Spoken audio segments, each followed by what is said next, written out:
Bienvenue sur les news de Samir. Aujourd'hui, on va parler de l'actualité. On va revenir, et je l'espère, une dernière fois sur cette fameuse pâte à tartiner El Morjan et on va mettre les points sur les i. On va aborder plusieurs sujets, peu importe où c'est que vous vous trouviez dans le monde. Ce que je vais dire est valable pour vous. Moi, quand je prends un sujet, j'essaye d'en tirer une leçon qui est valable pour même le Belge qui regarde ça. Il va se dire, ok, d'accord. Vous n'avez pas besoin d'être algérien ou je ne sais quoi, ou vous intéresser à la pâte à tartiner pour comprendre ce que je vais dire. On va parler d'économie, de protectionnisme, d'industrie. Donc voilà, ça va être très intéressant concernant le produit. Le produit, il faut savoir qu'il a, pour l'instant, il y a une pseudo-interdiction d'entrée dans le territoire français. Pareil, je vais expliquer pourquoi. On va parler bien évidemment de la jalousie qui tourne autour de cette problématique. On va parler aussi de ce radico, hein, ce radico, cet islamo, et là vraiment cet islamiste terreau, parce que, excusez-moi pour dire ça, quelqu'un qui ne condamne pas les actes des radicaux, bon, je ne veux pas dire les noms, mais vous les connaissez, qui sont liés à Israël, hein, qui touchent que des musulmans et pas et touchent pas à Israël, par exemple, ça montre que, alors normalement, il devrait toucher personne, mais ça permet de montrer qui les finance. On a un individu qui va encore une fois tomber sur cette pâte à tartiner comme si c'était le diable. Donc on va parler de ça hein, pour vous montrer un petit peu comment fonctionnent les agents sionistes. C'est toujours en utilisant parfois la religion. Ils utiliseront la religion. Par exemple, vous, en France, il y a des gens qui vont vous utiliser l'immigration, la droite. Vous qui êtes là, qui m'écoutez, vous êtes de droite ou d'extrême droite, ils vont utiliser cette problématique des migrants, des gauchistes, des woke, pour vous faire accepter le fait que vous allez travailler jusqu'à l'âge de 70 ans, etc. C'est pour vous faire passer des lois. Pareil du côté de la gauche, etc. etc. Donc, voilà, ça sera un petit peu en vrac, mais ça va être très intéressant. Alors, ce qu'on va faire, c'est qu'on va commencer par l'économique, on va parler aussi de ce qui se passe avec le Maroc, l'Algérie, etc. Les dissensions puériles. Et moi, j'aimerais bien que les Marocains qui me regardent témoignent. On m'a souvent demandé de parler, d'éclaircir ma pensée sur les choses. Je l'ai toujours fait. J'aimerais bien que là, les Marocains puissent témoigner et dire que c'est quand même gravissime de dire que celui qui mange de la patate tartinée El Morjan, il ira en enfer. Enfin, quand même. Quand même, est-ce que vous êtes capable de dénoncer ça? Bon. Alors, il va se passer quelque chose, mais qui est très bien. Alors, c'est bien pour l'Europe, c'est très mauvais pour l'Algérie. Je vais expliquer pourquoi. Coup d'arrêt pour l'exportation vers l'Europe de cette pâte à tartiner. Alors qu'elle rencontre un succès fou en France, où elle est vendue à prix d'or, El Morjan vient de subir un coup d'arrêt pour son exportation vers l'Europe. Selon nos informations, des conteneurs pleins de pots de la célèbre pâte algérienne ont été bloqués au port de Marseille en France. Le président de l'association algérienne de protection des consommateurs, APOS, Mustapha Zebdi, a indiqué ce vendredi que la dernière cargaison de la pâte El Morjan n'a pas été autorisée à être déchargée en Europe, sans préciser le port où elle a été refoulée. Selon lui, la décision de ne pas autoriser l'importation de la pâte à tartiner algérienne s'appuie sur l'article 20, troisième alinéa, etc. De l'Union européenne. Toutefois, Mustapha Zebdi a exprimé ses doutes sur les véritables raisons derrière le coup d'arrêt porté à l'importation de cette pâte à tartiner. Pourquoi l'Europe a mis une barrière? Et là, après, ça va me permettre d'expliquer beaucoup de choses en prenant ce point-là. Le produit entrait et voyageait, et quand il est devenu, voilà, donc en fait, il n'y avait aucun souci, et quand il est devenu un danger pour leurs produits bien-aimés, c'est-à-dire Nutella, ils ont fait tous les tests et sorti toutes les normes, a-t-il déploré. Nous avons obtenu les documents notifiant l'interdiction d'importer. Nous allons prendre une décision ferme, promet le président de machin. L'Algérie ne fait pas partie de liste de pays que... Alors, j'ai pas très bien compris là parce que c'est mal traduit. Il dénonce une mesure destinée à protéger les produits européens, comme Nutella. Quand il y a des risques et des menaces sur leurs produits, les Européens cherchent n'importe quelle faille pour les protéger. Ils mettent toutes les interdictions possibles pour défendre leurs produits. Nous sommes dans l'obligation d'être solidaires et de défendre nos produits, soutient Monsieur Zebdi. La décision d'interdire l'importation d'Elmolgen survient au moment où la pâte à tartiner rencontre un incroyable succès en France, où les consommateurs font des centaines de kilomètres pour l'acheter. N'abusons pas non plus. Hein. N'abusez pas non plus. Donc voilà. Alors moi j'applaudis, c'est très bien. C'est très bien. Ce que je veux dire par là, c'est bien qu'il y ait du protectionnisme. Alors qu'on protège nos produits, alors ils le font que pour les produits algériens, mais bon. Il faut bien comprendre une chose, c'est que s'ils ne le font pas, alors moi on me tombe souvent dessus parce que j'essaie d'expliquer des choses. Et les gens ne comprennent pas. Non, par exemple, quand je vous parle Am-Israël contre les Palestiniens, je vous explique pourquoi Am-Israël, ils sont en ce moment aussi actifs. L'Europe, l'Occident est en train de s'effondrer, économiquement, sociétalement, ils sont en train de s'effondrer. Am-Israël ne vit que avec les soutiens de l'Occident. Donc, si dans 50 ans, dans 100 ans, l'Occident ne peut plus aider Am-Israël, si dans 100 ans, ils ne se sont pas sécurisés, c'est fini, ils n'existeront plus. C'est pour ça qu'ils agissent maintenant. Donc voilà, je ne suis pas en train de... Vous connaissez suffisamment mon positionnement sur qui est le bien et qui est le mal. Mais il faut comprendre pourquoi ils agissent maintenant. Bref, donc il faut comprendre pourquoi l'Europe bloque ça, parce que forcément si ce produit arrive de plus en plus, les gens goûtent, ils vont se dire quoi? Le truc, c'est le même prix que Nutella, il y a 3 fois plus de noisettes, la matière, tu sais, vraiment, comme on dirait dans un médicament, le principe actif, etc. Il y a moins de sucre, et c'est tout, c'est beaucoup plus bon. Non, notre produit, forcément, ça va poser problème. Donc, forcément, ils protègent leurs produits. Après, à l'Algérie de faire la même chose et de protéger son industrie et de dire, OK, il n'y a pas de souci. Mais derrière, ben, nous aussi, on va augmenter le prix du gaz. On va faire tout ça si vous commencez à boycotter les produits, machin. Mais, d'où le fait, et je l'ai toujours dit, d'où le fait qu'un pays, pour avoir sa liberté, il doit vivre en autonomie. Ça veut dire qu'il doit produire des choses que le peuple consomme. C'est-à-dire qu'il doit quand même avoir une certaine liberté. Il doit produire ses propres médicaments. Construire ses... Alors, on peut importer des choses, des trucs comme ça, c'est normal. Mais tu dois avoir ton autonomie économique, au niveau de la santé, etc. Et l'Algérie, c'est le cas. C'est le cas. Au niveau de l'industrie, parce qu'il y en a beaucoup qui rigolent, pâte à tartiner Algérie. Oui, mais au niveau économique, au niveau de la santé, ils produisent eux-mêmes. Et encore, vous n'êtes pas prêts avec tout ce qui va arriver. Donc, ce que je veux dire par là, moi j'incite vraiment tout le monde à faire cette chose-là. Bref, ça c'est une chose. C'est comme un moment, Macron avait voulu taxer les produits américains certains.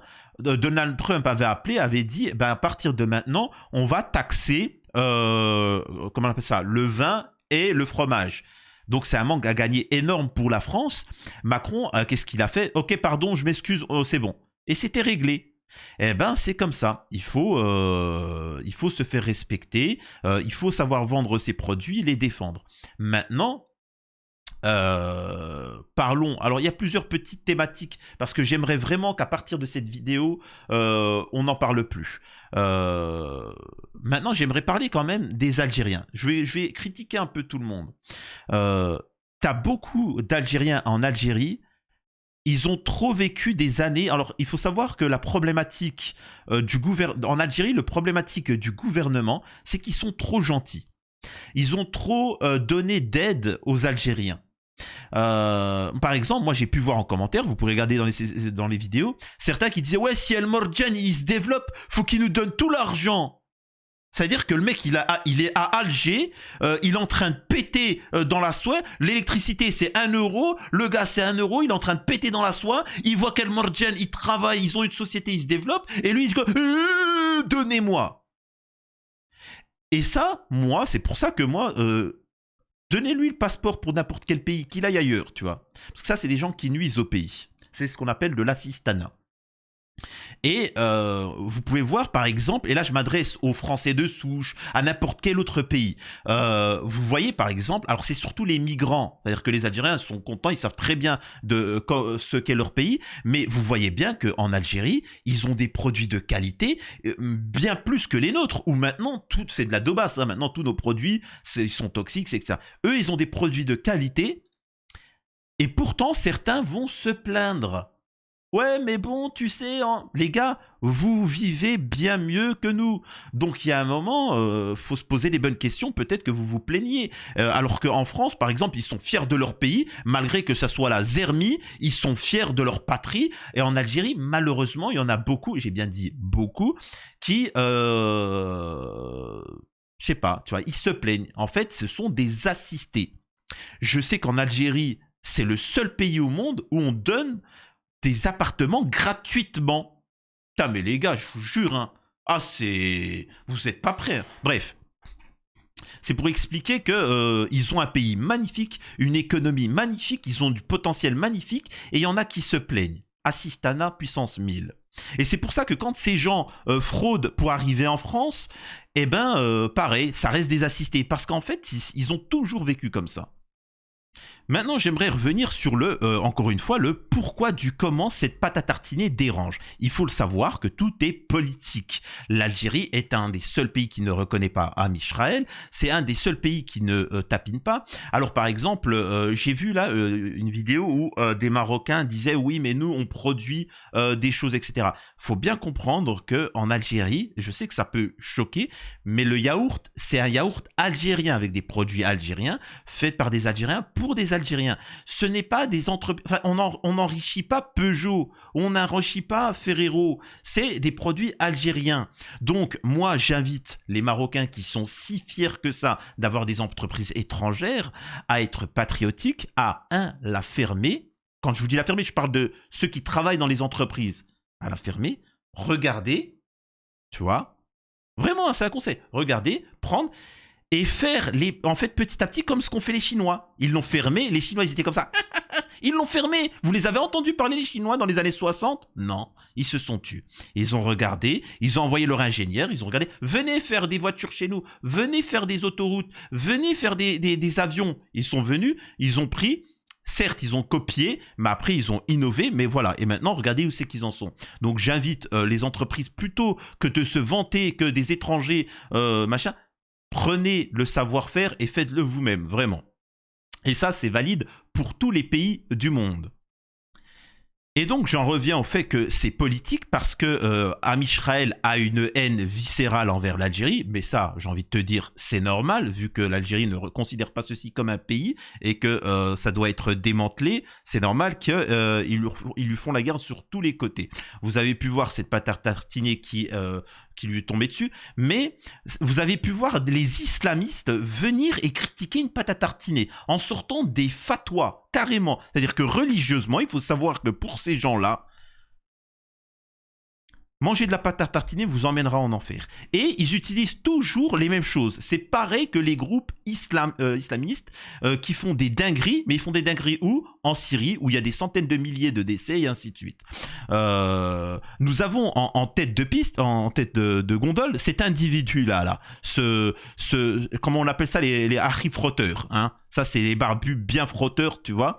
Ils utilisent toujours un beau discours, mais derrière, c'est des dingueries. Alors, cet individu, comment il s'appelle, Idriss Sihamdi, est le président fondateur de l'association humanitaire Baraka City, salafiste qui a été supprimé, fermé par la France parce qu'il y avait des financements occultes, etc. Cet individu, d'ailleurs, quand on lui demandera, fichier S, expulsé, là il est en fuite en Turquie, quand on lui demandera s'il condamne Daesh, etc., tous les groupes terreaux, il ne le fera pas, il refusera de le faire. C'est juste exceptionnel. Attendez. Écoutez-moi ça, c'est très intéressant. Tout le système Sionar s'est mis en place, dont ce frotteur. Écoutez. La communauté musulmane, elle va mal, en tout cas, c'est ce que beaucoup de personnes disent sur Internet, sur Twitter, sur Instagram, etc. Et en tout cas, c'est ce que les Palestiniens ils constatent. Et c'est complètement hypocrite en fait à l'heure d'aujourd'hui. Donc là, il est en train de dire que les Palestiniens constatent que la communauté musulmane va mal. Et à cause de la pâte, la pâte à tartiner. Mais lui qui est marocain, il ne dénoncera jamais son roi qui, je le rappelle, là je m'adresse aux Marocains, seulement aux Marocains musulmans. Alors vous pourrez comprendre même si vous n'êtes pas musulman, mais il faut savoir qu'en islam, nous pouvons nous prosterner que devant Allah, que devant Dieu. Et donc moi j'aimerais bien qu'il ne me parle, lui, de cette cérémonie particulière où les Marocains doivent se prosterner devant le roi. Est-ce qu'il dénonce ça, oui ou non? Et moi j'aimerais savoir si les Palestiniens dénoncent les pays arabes qui normalisent leurs relations avec Israël. Est-ce que les Palestiniens dénoncent ça? Ils dénoncent, mais pourquoi tu n'en parles pas? Dis les noms. Dis les noms, alors que l'Algérie ne le fait pas. L'Algérie a toujours... L'Algérie, c'est même pas une question de normaliser, c'est qu'ils ne reconnaissent même pas. Pour l'Algérie, il faut bien comprendre que c'est un groupe terreau occidentaux qui sont venus et en ce moment qui foutent le boxon. Mais pourquoi il n'en parle pas, cet individu? Parce qu'il a un agenda. Il a un agenda, c'est de faciliter le sionisme dans les pays arabes et en utilisant l'islam. Regardez encore une fois son discours. De minimiser en fait nos actions, ou en tout cas notre attitude, lorsqu'elle n'est pas focus et concentrée sur l'essentiel. Surtout lorsqu'on voit les intérêts de la communauté musulmane, qui sont toujours anciennement... Donc là, il parle des intérêts de la communauté musulmane. Je veux bien, en fait, moi, je m'en fous. Hein. C'est-à-dire que même que tu sois catholique, tu t'en fous de cette histoire de pâte à tartiner. On est d'accord que la pâte à tartiner, elle est algérienne. Donc l'argent, il va aller où? À l'Algérie. Ceux qui ne reconnaissent pas l'État d'Israël et qui aident la Palestine. C'est qui vend en ce moment la pâte à tartiner El Morjan? C'est souvent les épiceries de Marocains, d'Algériens, etc. Donc voilà, donc techniquement, tu fais tourner le business communautaire. Pourquoi il dénonce ça? Pourquoi il ne critique pas Nutella? Pourquoi il n'appelle pas à boycotter Ferrero? Je vous pose la question. Pourquoi il n'appelle pas à boycotter Nutella, qui est un produit qui va financer le géno en cours là-bas? Je vous pose la question. Anciennement, on était à des débats qui étaient sur les tagines marocains vs les tagines Là, il essaie de faire rire, mais ça marche pas. et les couscous et ci et ça. Regardez, partez sur Internet, là, partez sur TikTok, partez sur tous ces trucs, vous allez voir que les sujets tournent autour du mariage, tournent autour. Bah moi, je te pose une question. Est-ce que tu dénonces le cannabis? Est-ce que tu dénonces dans ton pays la production de drogue qui se retrouve dans le monde? Oui ou non? Alors j'ai déjà expliqué pour ceux qui pensent que c'est le Maroc. Les gars, le Maroc, ils répondent juste à une commande. Hein. Je vous assure que si les gouvernants... Il faut bien savoir que c'est organisé, hein, le cannabis, la drogue, tout ça dans les machins. Si demain ces gouvernements décidaient d'arrêter pour le Maroc, ça s'arrêterait automatiquement. C'est une demande, hein. Faut bien le comprendre. C'est pas l'inverse, c'est pas le Maroc qui envoie, c'est les Occidentaux qui disent s'il vous plaît, produisez, s'il vous plaît, faites, machin, etc. Vraiment, hein, c'est comme ça que ça se passe. Donc voilà, mais moi, est-ce qu'il peut quand même dénoncer le cannabis, la drogue? Non? Non? Ou est-ce qu'il peut dénoncer les rodéos urbains? Est-ce que... non? Non, c'est pas... Des divorces, des relations hommes-femmes tournent autour des plats. Alors, il explique que la problématique de cette pâte à tartiner fait que les gens divorcent, fait que à cause de ça, on oublie la Palestine. C'est chaud, hein, c'est une sacrée pâte à tartiner. Hein. Et il le dit lui-même. C'est-à-dire qu'il faut bien comprendre, encore une fois, est-ce que vous l'avez entendu parler pour dénoncer la normalisation avec Israël? Est-ce qu'il a dénoncé le fait qu'il y a des frégates israéliennes qui vont pour se fournir en armes, etc., qui s'arrêtent au Maroc? Est-ce qu'il a dénoncé ça? Il ne le fait pas. Il ne le fera pas parce qu'il sait très bien qu'il serait sanctionné et que c'est un agent. Une personne, peut-être, ils ne me connaissent pas, ils vont dire, ouais, mais celui-là, qu'est-ce qu'il raconte encore? Il va ça faire peut-être la 3e vidéo. Vous savez pourquoi j'en démords pas? Parce qu'on t'a donné l'ordre, peut-être. Peut-être qu'on t'a donné l'ordre et que c'est ton métier, hein? Comme ces islamistes là qui viennent et qui détruisent tous les pays aux alentours d'Israël, hein? Posez-vous les bonnes questions. Moi, je suis parti en Syrie, je suis parti en Somalie. Oh, bah ça, t'inquiète pas, on le sait que t'es parti en Syrie. Je suis parti à Gaza, j'ai vu des gens en face de moi. Ils étaient entre la vie et la mort. Et vous voyez, Oui, j'ai été, il y a des gens qui sont en train de souffrir, etc. Et vous savez, je vais vous dire une chose, je suis musulman pratiquant, je connais le sujet, etc. Il faut savoir que les radicaux, c'est comme ça qu'ils recrutent les musulmans. Il y en a beaucoup, par exemple, vous vous dites, mais comment ils font? En fait, au début, ils vous disent, regardez, il y a des musulmans qui souffrent à Gaza, en Chine, machin, t'as vu, c'est ignoble, c'est dramatique. En fait, et ils nous disent des vérités. T'as vu, ils essaient de lui atteindre son cœur. T'as vu, il y a des gens, et ils ont besoin de toi, franchement. Et petit à petit, sans que tu t'en rendes compte, tu te retrouves avec un couteau dans la bouche, une mitraillette, et tu te retrouves en plus à commettre 200 000 victimes en Syrie, musulmans sunnites. Donc vous voyez un petit peu le discours de ces gens, il est très très très très dangereux. Ce sont des agents sionistes. On les a jamais entendus pour parler que de ça. Par contre, j'aimerais préciser, les Marocains de base ne sont pas sionistes. Ce sont eux des agents sionistes marocains, mais les Marocains de base. D'ailleurs, il faut savoir qu'une des personnes qui a mis en avant cette marque, en tout cas en France, c'est un Marocain qui, lui, vous remarquerez, il n'a pas une grosse barbe de frotteur, tu vois, hein. Lui, il condamne les terreaux, alors que l'autre, il ne condamne pas les terreaux. Écoutez ce que dit ce Marocain. Oh, les Algériens, vous nous avez caché ça, les Algériens.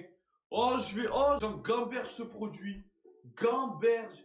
Oh, les Algériens, vous êtes forts. Sur ça, là, incroyable. Je vous jure, le meilleur produit d'Algérie confondu. Cherchez pas, c'est trop. Je suis marocain. J'assume, c'est une dinguerie ce truc. Et il fait partie de ceux qui ont donné la visibilité de El Morgiane en France. Et en fait, tu vois bien qu'il n'a pas d'animosité. Et la majeure partie des Marocains n'ont pas de soucis vraiment, mais il fait partie, quand tu fais partie, tu es lié au gouvernement de ce roi du Maroc, bien évidemment que tu es obligé de te soumettre à Netanyahou, etc. C'est comme, par exemple, moi j'aimerais que comment on appelle, cet islamiste là, Idriss, je sais pas quoi, puisse dénoncer cet imam au Maroc. Regardez ce qu'il dit. Netanyahou n'a jamais fait. Attendez.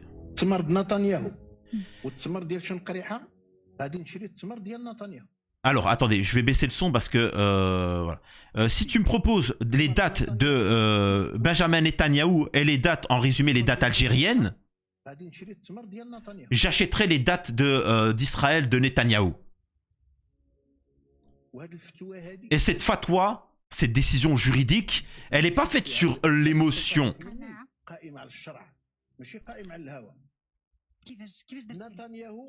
Netanyahou n'a jamais fait de mal à mon pays, mon peuple et moi-même. Donc, encore une fois, je le répète, je vous le dis, ces pseudo-imams, ces pseudo-influenceurs, etc., ce sont des dangers pour la communauté musulmane, mais surtout et avant tout, en fait, tu me diras pour toutes les communautés du monde, parce que c'est une idéologie qui dit que eux sont de lumière et le reste de l'humanité sont des êtres inférieurs. Donc en fait, c'est un danger pour tout le monde. Maintenant, et je l'ai dit et je le répète, l'Algérie, alhamdoulilah, ils avancent, ils sont tranquilles. Maintenant, moi, je m'adresse ce message aux Marocains. Je le répète, s'il vous plaît. Alors, peu importe, moi je dénonce pas. Par exemple, il y a des gens qui me disent, ouais Samir, t'as vu, il y a des Marocains radicaux. Je m'en fous.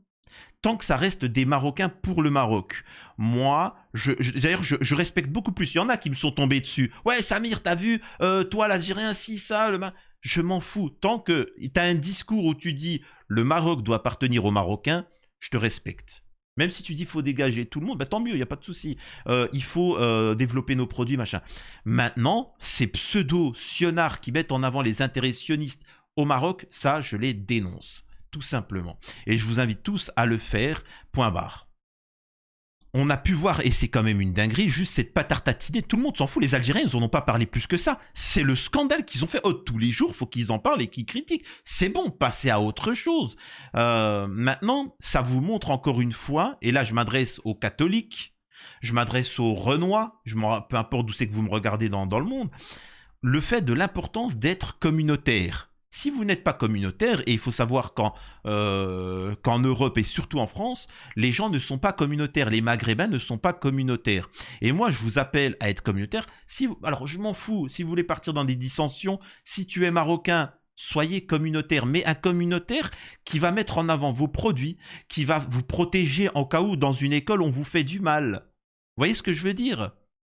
Moi, personnellement, vous le savez, il y a une élève, là, j'en ai parlé dans une vidéo, où une prof, elle a fait du mal à une élève. C'était une petite fille de 3 ans marocaine.